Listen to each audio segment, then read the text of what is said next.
কারণে তিলোত্তমা বোনকে রেপ করা সম্ভব হয়েছে। তাহলে এই মোট যদি ব্যান করে যেত, তাহলে পুরো জাতি মানুষ জাতির তুমি উপকার করলে।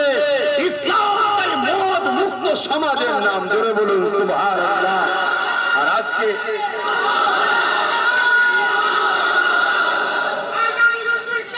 আজকে আমরা মুসলমান, আমি তো একটু বেশি বলি, ওই অনেকের রাগ হয়। উপর থেকে নিয়ে নিচু, পীর থেকে নিয়ে পীরজাদা, মুফতি থেকে নিয়ে মৌলানা, সবাই আজকে মদের বিরোধী তো দূরের কথা, মাতাল সরকারের দালালি শুরু করেছে। কথা বুঝছেন না, বলেন না?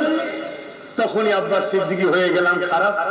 এতক্ষণ পর্যন্ত ঠিক ছিলাম, এইবার এইটুকু কথার জন্য খারাপ হয়ে গেলাম।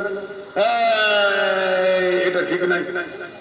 তাহলে ইসলামের কিছু লোভ কিছু লোভ না, ইসলামের কিছু লোভ কিছু লোভ না, এটা চিটিংবাজি করা না। মানতে পারবে আলাদা কথা, ভাব এই যুব সমাজ এরা কি সব মানতে পারে না? আমি সব মানতে পারি ইসলামের, আমি সব মানতে পারছি নাকি, কিন্তু বিশ্বাস করি কোন জিনিসকে অস্বীকার করি না, চেষ্টা করি ভালো হবার, কিন্তু হচ্ছে না। আল্লাহ আল্লাহ তো সব দেখছেন।